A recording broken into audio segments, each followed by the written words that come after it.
കഴിഞ്ഞ മാസം മധ്യപ്രദേശിലെ ഇൻഡോറിലെ ഗൗരവ് എന്ന് പറയുന്ന 19 വയസ്സുള്ള പയ്യൻ്റെ അച്ഛൻ മീഡിയയുടെ അടുത്ത് ഒരു സ്റ്റേറ്റ്മെൻറ്റ് കൊടുക്കുകയാണ്. അതായത് പോലീസുകാർ തൻ്റെ മകൻ്റെ സൈഡ് കൂടെ കേട്ടിരുന്നെങ്കിൽ അറ്റ്ലീസ്റ്റ് അവൻ ജീവനോടെയെങ്കിലും ഇരുന്നേനെന്നായിരുന്നു ആ ഒരു സ്റ്റേറ്റ്മെൻറ്റ്. എല്ലാവരും കൂടെ ചേർന്ന് തൻ്റെ മകനെ കൊന്നുകളഞ്ഞു എന്ന് പറഞ്ഞുകൊണ്ട് ആ ഒരു അച്ഛൻ പൊട്ടിക്കരയുകയാണ്. മധ്യപ്രദേശിൽ മുഴുവൻ തന്നെ ഈ ഒരു വാർത്ത ചർച്ചയാവുകയാണ്. ഗൗരവിൻ്റെ കാര്യം പറയുകയാണെന്നുണ്ടെങ്കിൽ ആ പയ്യൻ ബി.ഫാമിന് പഠിച്ചുകൊണ്ടിരിക്കുകയായിരുന്നു. അപ്പോൾ ആ പയ്യൻ്റെ വീടിൻ്റെ അടുത്ത് തന്നെയായിരുന്നു കോളേജ്. സോ എന്നും വീട്ടിൽ നിന്ന് കോളേജിലോട്ട് പോയി വരലായിരുന്നു പതിവ്. പാരൻസിൻ്റെയും സിബ്ലിങ്സിൻ്റെ കൂടെ നല്ലൊരു ഹാപ്പി ആയിട്ടുള്ള ഒരു ലൈഫായിരുന്നു ആ ഒരു പയ്യൻ നയിച്ചുകൊണ്ടിരുന്നിരുന്നത്. പഠിച്ച് നല്ല നിലയിലെത്തി നല്ലൊരു ജോലി വാങ്ങി പാരൻസിനൊക്കെ പൊന്നുപോലെ നോക്കണം എന്നുള്ളതായിരുന്നു ആ പയ്യൻ്റെ ലക്ഷ്യം തന്നെ. അപ്പോൾ കോളേജിൽ പഠിക്കുന്നത് പോരാ, ഇനിയും എന്തെങ്കിലുമൊക്കെ പഠിക്കണം എന്ന് ആ ഒരു പയ്യൻ ആലോചിക്കുകയാണ്. അപ്പോൾ ആ പയ്യൻ്റെ ലാംഗ്വേജ് കുറച്ച് വീക്കായിരുന്നു, English language. So English language മെച്ചപ്പെടുത്താനായിട്ട് വല്ല ട്യൂഷനോ കാര്യങ്ങളോ ഉണ്ടോ എന്നുള്ളത് ആ പയ്യൻ അന്വേഷിച്ചു. അങ്ങനെ അന്വേഷിക്കുന്നതിൻ്റെ ഇടയിൽ തൊട്ടടുത്തുള്ള സ്ട്രീറ്റിൽ, അതായത് അണ്ണാനഗർ എന്ന് പറയുന്ന ഒരു സ്ഥലത്ത് ആകാംക്ഷ എന്ന് പറയുന്ന ഒരു ടീച്ചർ ഇംഗ്ലീഷിന് ട്യൂഷൻ എടുക്കുന്നതായിട്ട് ആ ഒരു പയ്യൻ മനസ്സിലാക്കുകയാണ്. ഉടനെ തന്നെ അവിടെ പോയി ആ ഒരു ട്യൂഷന് ജോയിൻ ചെയ്യുകയും ചെയ്തു. അവിടെ നിന്നാണ് ഗൗരവിൻ്റെ ജീവിതത്തിലെ പ്രശ്നങ്ങൾ സ്റ്റാർട്ട് ചെയ്യുന്നത്. ആ ഒരു കഥയാണ് ഇന്നത്തെ വീഡിയോയിലൂടെ നമ്മൾ സംസാരിക്കാൻ പോകുന്നതും. Hello guys, welcome back to the channel. Raseen this side.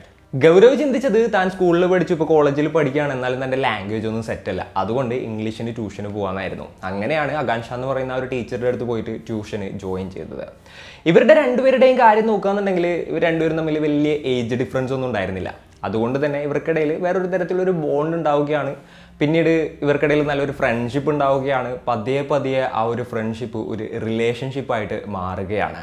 പിന്നീടുള്ള ഒരു സിറ്റുവേഷൻ നോക്കുകയാണെന്നുണ്ടെങ്കിൽ താൻ ഇംഗ്ലീഷിൻ്റെ ട്യൂഷന് പോകുകയാണെന്നുള്ളത് വരെ ആ ഒരു പയ്യൻ മറന്നു പോവാണ്. അതായത് ആ ടീച്ചറായിട്ട് സംസാരിക്കാനും അതുപോലെ തന്നെ ടൈം സ്പെൻഡ് ചെയ്യാനും വേണ്ടിയിട്ടായിരുന്നു പിന്നീട് അങ്ങോട്ട് ആ ഒരു പയ്യൻ അങ്ങോട്ട് പോയിക്കൊണ്ടിരുന്നിരുന്നത്. അതായത് അവർ സ്ഥിരമായിട്ട് ചാറ്റ് ചെയ്യുന്നതും ഫോൺ വിളിക്കുന്നതും എല്ലാം തന്നെ പതിവാവുകയാണ്. പതിയെ പതിയെ ഇവരുടെ റിലേഷൻഷിപ്പിൽ കുറച്ചുകൂടെ കാര്യങ്ങൾ കൂടെ കടന്നു വരികയാണ്. ഇവർ എന്താ പറയുക, സെക്സ്റ്റിംഗ് ഒക്കെ ചെയ്യാനായിട്ട് തുടങ്ങി. അതായത് പ്രൈവറ്റ് ആയിട്ടുള്ള ഫോട്ടോസും വീഡിയോസും ഒക്കെ ഷെയർ ചെയ്യാനായിട്ട് തുടങ്ങി. അതൊന്നും കഴിയാതെ എന്താ പറയുക, പിന്നീട് ഫിസിക്കൽ റിലേഷനിലോട്ട് വരെ കാര്യങ്ങളെത്തി. എന്നാൽ ഇതിനൊക്കെ ഒരു ചെറിയൊരു പ്രശ്നം ഉണ്ടായിരുന്നു. കാരണം ഈ ഒരു ഇംഗ്ലീഷ് ടീച്ചർ ഉണ്ടല്ലോ, അവർക്ക് 16 വയസ്സ് മാത്രമായിരുന്നു പ്രായം. യെസ്, ആളൊരു മൈനറായിരുന്നു. അത് ഗൗരവിനും അറിയാം. എന്നാലും ഗൗരവിന് 19 വയസ്സാണ് പ്രായം. അപ്പോൾ കൂടുതലായിട്ടൊന്നും മൂപ്പർ അതിനെക്കുറിച്ച് ചിന്തിച്ച് കാണില്ല. എന്നാലും അതിൻ്റെ ഒരു സീരിയസ്നെസ്, ഡേഞ്ചർ എന്തൊക്കെയാണെന്നുള്ളത് ചിന്തിച്ചിട്ടുണ്ടാകില്ല. അപ്പോൾ ഈ ഒരു ആകാംക്ഷ എങ്ങനെയാണ് ഇത്രയും ചെറിയ പ്രായത്തിൽ ഇംഗ്ലീഷ് ടീച്ചറായത് എന്ന് നോക്കുകയാണെന്നുണ്ടെങ്കിൽ അവരുടെ ഫാമിലിയിൽ അത്യാവശ്യം എല്ലാവരും തന്നെ നല്ല രീതിയിൽ ഇംഗ്ലീഷും കാര്യങ്ങളൊക്കെ പറയായിരുന്നു, കൈകാര്യം ചെയ്യായിരുന്നു. അവരുടെ ഫാമിലിയിൽ തന്നെ പ്രഗത്ഭരായിട്ടുള്ള എന്താ പറയുക ഇംഗ്ലീഷ് ടീച്ചേഴ്സ് ആ ഏരിയയിലുള്ള ആളുകളുണ്ടായിരുന്നു എന്നാണ് പറയുന്നത്. സോ ഇവരും ഇങ്ങനെ ഇംഗ്ലീഷിൻ്റെ ട്യൂഷനും കാര്യങ്ങളൊക്കെ എടുക്കുകയായിരുന്നു. ഗൗരവിന് ട്യൂഷൻ എടുക്കുന്നത് പോലെ വേറെയും ആളുകൾക്കും ഈ ആകാംക്ഷ ട്യൂഷൻ എടുക്കാറുണ്ടായിരുന്നു. അപ്പോൾ ഇവരുടെ റിലേഷൻഷിപ്പ് ഇങ്ങനെ പോവുകയാണ്. ഏകദേശം ഒരു 11 മാസം കഴിഞ്ഞു. വലിയ കുഴപ്പങ്ങളൊന്നും ഉണ്ടായിരുന്നില്ല. എന്നാൽ അതിനുശേഷം ഇവർക്കിടയിൽ ഒരുപാടധികം പ്രശ്നങ്ങൾ ഉണ്ടാവുകയാണ്, അടി ഉണ്ടാവുകയാണ്, ആകെപ്പാടെ സീനാവുകയാണ്. ലാസ്റ്റ് ഗൗരവ് വാട്സപ്പിൽ ആ ഒരു പെൺകുട്ടിയെ ബ്ലോക്ക് ചെയ്യാണ്. ആ പെൺകുട്ടിയെ ബ്ലോക്ക് ചെയ്തതിന് ശേഷം ആ പെൺകുട്ടി ഇൻസ്റ്റഗ്രാമിൽ പിന്നീട് മെസ്സേജ് അയക്കാൻ തുടങ്ങി. അതായത് പിന്നീട് അങ്ങോട്ട് കാര്യങ്ങളുടെ കിടപ്പോശമൊക്കെ ചെറുതായിട്ട് മാറുകയായിരുന്നു. താനൊരു മൈനറാണെന്നും തന്നെ പീഡിപ്പിച്ചെന്ന് പറഞ്ഞ് പോലീസിൽ കംപ്ലയിൻറ്റ് കൊടുക്കുമെന്നായിരുന്നു ആകാംക്ഷ ഭീഷണിപ്പെടുത്തിയിട്ടുണ്ടായത്. അപ്പോൾ ഈ ഒരു ഭീഷണി സ്ഥിരമായിട്ട് ഇങ്ങനെ തുടർന്നുകൊണ്ടിരിക്കുകയാണ്. ഗൗരവ് അപ്പോൾ ഇല്ല, കംപ്ലയിൻ്റ് ഒന്നും കൊടുക്കില്ല, വെറുതെ തന്നെ പീഡിപ്പിക്കാൻ പറയണമെന്നുള്ളൊരു രീതിയിലായിരുന്നു ചിന്തിച്ചുകൊണ്ടിരിക്കുന്നുണ്ടായത്. അപ്പോൾ ഗൗരവ് സമാധാനിപ്പിക്കാനൊക്കെ ശ്രമിച്ചു, എന്നാൽ അതൊന്നും നടക്കുന്നുണ്ടായിരുന്നില്ല. പിന്നെയും ഇവർ തമ്മിൽ ഇങ്ങനെ പ്രശ്നങ്ങളൊക്കെ ഉണ്ടാവുകയാണ്. പതിയെ പതിയെ എന്താ പറയുക, ഈ പ്രശ്നം വലിയ രീതിയിലോട്ട് എസ്കലേറ്റ് ചെയ്യാണ്.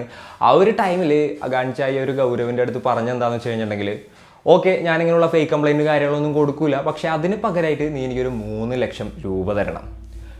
അപ്പോൾ 3 ലക്ഷം രൂപ എന്ന് കേട്ടപ്പോൾ ഗൗരവിൻ്റെ ആകെപ്പാടെ കിളി പോയി. കാരണം തൻ്റെ ഫാമിലിയുടെ കയ്യിൽ തന്നെ അത്രയും പൈസയും കാര്യങ്ങളൊന്നും എടുക്കാനില്ല. അപ്പോൾ ഗൗരവ് ആകെപ്പാടെ പേടിച്ച് തരേണ്ട ഒരു സിറ്റുവേഷനിലോട്ട്, അതായത് വല്ലാത്തൊരു സിറ്റുവേഷനിലോട്ട് ആ ഒരു പയ്യൻ്റെ ലൈഫ് ഇങ്ങനെ പോവുകയാണ്. ഗൗരവ് എന്താ ചെയ്തതെന്ന് വെച്ച് കഴിഞ്ഞിട്ടുണ്ടെങ്കിൽ അതിൻ്റെ ഈ ഭീഷണിയുടെ സ്ക്രീൻഷോട്ട്സും കാര്യങ്ങളെല്ലാം എടുത്തിട്ട് ഈ പെൺകുട്ടിയുടെ ചേട്ടൻ അയച്ചു കൊടുക്കുകയാണ്. എന്നാൽ അവിടെ നിന്നും യാതൊരു തരത്തിലുള്ള റിപ്ലൈ ഒന്നും വന്നില്ല.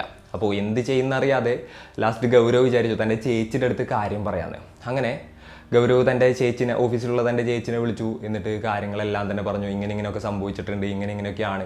അതിനുശേഷം ഇപ്പം എൻ്റെ അടുത്ത് ഇങ്ങനെ പണം ചോദിച്ച് ഭീഷണിപ്പെടുത്തുകയാണ്, ഇതാണെന്നുള്ള കാര്യങ്ങളെല്ലാം തന്നെ ചേച്ചിയുടെ അടുത്ത് പറയുകയാണ്. അപ്പോൾ ചേച്ചി പറഞ്ഞു, നീ പേടിക്കണ്ട, നമുക്ക് എന്താണെന്ന് വെച്ച് കഴിഞ്ഞാൽ നോക്കാം, ഞാൻ വിളിച്ച് സംസാരിക്കാമെന്ന് പറഞ്ഞു. അതിനുശേഷം ഗൗരവിൻ്റെ ചേച്ചി നേരെ ആകാംക്ഷയെ വിളിക്കുകയാണ്. എന്നാൽ ആകാംക്ഷയെ വിളിച്ച് സംസാരിച്ച് തുടങ്ങുമ്പോൾ തന്നെ ആ പെൺകുട്ടി ഫോൺ ഇതേപോലെ തന്നെ തൻ്റെ അമ്മയ്ക്ക് കൊടുക്കുകയാണ്. പിന്നീട് അവരുടെ സംസാരത്തിലും ഇതേപോലെ തന്നെ പൈസ വേണമെന്നുള്ള രീതിയിലുള്ള ഡിമാൻഡായിരുന്നു അമ്മയും വെച്ചതെന്നാണ് പറയപ്പെടുന്നത്. എന്നാൽ ഇവരിത് വലിയ ഇഷ്യൂ ആക്കില്ല എന്നായിരുന്നു ചേച്ചിയും വിചാരിച്ചത്. പിറ്റേ ദിവസം സംഭവിച്ചത് എന്തായിരുന്നു എന്ന് വെച്ച് കഴിഞ്ഞിട്ടുണ്ടെന്നുണ്ടെങ്കിൽ ഈ പെൺകുട്ടിയും അവരുടെ അമ്മയും കൂടെ നേരെ ഗൗരവിൻ്റെ വീട്ടിലോട്ട് വരികയാണ്. ഗൗരവിൻ്റെ വീട്ടിൽ പാരൻസ് ഉണ്ട്, ബാക്കി സിബ്ലിങ്സ് എല്ലാവരും ഉണ്ട്. അപ്പോൾ എല്ലാവരും ഉണ്ടായിരുന്നു. ആ ഒരു സമയത്ത് തൻ്റെ മകളെ പീഡിപ്പിച്ചെന്നും അങ്ങനെ ഇങ്ങനെയുള്ള കാര്യങ്ങളെല്ലാം തന്നെ ആ ഒരു സ്ത്രീ പറയുകയാണ്. അങ്ങനെ അവിടെ കുറച്ച് ഇഷ്യൂസും കാര്യങ്ങളും ഉണ്ടാവുകയാണ്. അപ്പോൾ തങ്ങൾ കംപ്ലയിൻറ്റ് കൊടുക്കേണ്ടെന്നുണ്ടെങ്കിൽ 3 ലക്ഷം രൂപ കൊടുക്കാനായിട്ട് ആവശ്യപ്പെടുകയാണ്. ഞാൻ നേരത്തെ പറഞ്ഞ പോലെ തന്നെ ഗൗരവിൻ്റെ ഫാമിലി ഒരു മിഡിൽ ക്ലാസ് ഫാമിലി ആയിരുന്നു. അപ്പോൾ അവരുടെ കയ്യിൽ അത്രത്തോളം പണവും കാര്യങ്ങളൊന്നും ഉണ്ടായിരുന്നില്ല. അപ്പോൾ തൻ്റെ മകൻ പെട്ടുപോയൊരു കാര്യവും അതുപോലെ തന്നെ തൻ്റെ മകൻ എങ്ങനെയെങ്കിലും രക്ഷിക്കണം എന്നുള്ളൊരു എന്താ പറയുക ചിന്തയും അവരുടെ പാരൻസിൻ്റെ ഉള്ളിൽ ഉണ്ടാവുകയാണ്. അപ്പോൾ എങ്ങനെയെങ്കിലുമൊക്കെ വഴി ഉണ്ടാക്കാന്നുള്ളത് അവർ പറഞ്ഞു. എന്നാൽ അതൊന്നും എന്താ പറയുക പെട്ടെന്ന് തന്നെ വേണം, അതൊന്നും കേൾക്കുന്ന ഒരു സിറ്റുവേഷൻ ആയിരുന്നില്ല അവിടെ ഉണ്ടായിരുന്നത്. അപ്പോൾ അതിൻ്റെ ഇടയിൽ വേറൊരു ഇൻസിഡൻറ്റ് കൂടെ സംഭവിച്ചിട്ടുണ്ടായിരുന്നു. ഗൗരവ് വീട്ടിൽ നിന്ന് കുറച്ച് കാശ് അടിച്ചു മാറ്റിയിട്ട് വീട്ടിൽ പൊക്കിയിട്ടുണ്ടായിരുന്നു. അപ്പോഴാണ് അച്ഛൻ ഇതെല്ലാം തന്നെ കണക്ട് ചെയ്യുന്നത്. ആകാംക്ഷക്ക് കൊടുക്കാൻ വേണ്ടിയിട്ടായിരുന്നു അവർ പണം അടിച്ച് മാറ്റിയതെന്ന് അപ്പോഴാണ് അവർക്ക് മനസ്സിലായത്. അപ്പോൾ എങ്ങനെ മകനെ രക്ഷിക്കുന്ന ആലോചിച്ച് ഇവർ ഇരിക്കുന്നതിൻ്റെ ഇടയിൽ പിറ്റേ ദിവസം സംഭവിച്ചത് എന്താണെന്ന് വെച്ച് കഴിഞ്ഞിട്ടുണ്ടെങ്കിൽ ഈ അമ്മയും മകളും നേരെ തന്നെ വനിതാ പോലീസ് സ്റ്റേഷനിലോട്ട് പോയിട്ട് മൈനറായിട്ടുള്ള തൻ്റെ ട്യൂഷന് വന്ന സ്റ്റുഡൻറ്റ് പീഡിപ്പിച്ചു എന്ന് പറഞ്ഞുകൊണ്ട് ഒരു കംപ്ലൈൻറ്റ് കൊടുക്കുകയാണ്. നമുക്കറിയാം മൈനറായിട്ടുള്ള ഒരു ആൾ ഇതേപോലെ തന്നെ ഒരു പീഡന പരാതിയും കാര്യങ്ങളൊക്കെ കൊടുത്തു കഴിഞ്ഞിട്ടുണ്ടെങ്കിൽ പിന്നെ പ്രത്യേകിച്ച് വലിയ ചോദ്യം പറച്ചിലൊന്നും ഉണ്ടാവില്ല, ഉടനെ തന്നെ അറസ്റ്റ് രേഖപ്പെടുത്തും എന്നുള്ളത് സ്വാഭാവികമായിട്ടുള്ളൊരു കാര്യം തന്നെയാണ്. അപ്പോൾ അങ്ങനെയുള്ള ഒരു കംപ്ലൈൻറ്റ് അടിസ്ഥാനത്തിൽ നേരെ തന്നെ പോലീസുകാർ ഗൗരവിനെ വിളിപ്പിക്കുകയാണ് സ്റ്റേഷനിലോട്ട്. ഇതുകൂടെ കേട്ടപ്പോൾ ഗൗരവ് എന്താ പറയുക ആകപ്പാടെ പേടിച്ചരണ്ട് വല്ലാത്തൊരു സിറ്റുവേഷനിലോട്ടായി. തൻ്റെ പാരൻസിനെയും കൊണ്ടായിരുന്നു ഗൗരവ് നേരെ ആ ഒരു പോലീസ് സ്റ്റേഷനിലോട്ട് പോയത്. അവിടെ എത്തി പോലീസുകാർ വളരെ മോശമായിട്ടായിരുന്നു ഗൗരവിനെ ട്രീറ്റ് ചെയ്ത്. 16 വയസ്സുള്ള ഒരു പെൺകുട്ടിയെ പീഡിപ്പിച്ചു എന്ന് പറയുന്നൊരു കേസാണ്.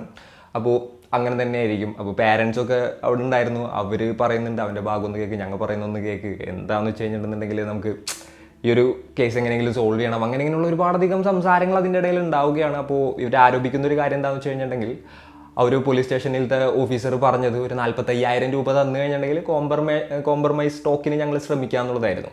അങ്ങനെ ഗൗരവിൻ്റെ അച്ഛൻ എവിടെ നിന്നൊക്കെയോ പെട്ടെന്ന് തന്നെ ഒരു 45,000 രൂപ ഒപ്പിച്ചിട്ട് അവർക്ക് കൊണ്ട് കൊടുത്തു. അതിനുശേഷമാണ് ഈ ഒരു ഗൗരവിനെ റിലീസ് ചെയ്യുന്നതും പിന്നെ കോംപ്രമൈസ് സ്റ്റോക്കിന് വേണ്ടിയിട്ട് വിളിപ്പിക്കാമെന്ന് പറയുന്നതും. എന്നാൽ അവിടെ നിന്ന് വീട്ടിലോട്ട് പോയ ഗൗരവിൻ്റെ ഒരു സിറ്റുവേഷൻ നോക്കുകയാണെന്നുണ്ടെങ്കിൽ ആൾ വൻ ഡിപ്രഷനിലോട്ട് പോവാണ്. അതായത് പിന്നെ വെള്ളം കുടിക്കുന്നില്ല, ഭക്ഷണം കഴിക്കുന്നില്ല, തൻ്റെ മുറിയിൽ പോയി ഇങ്ങനെ വെറുതെ ഇരിക്കുകയാണ്.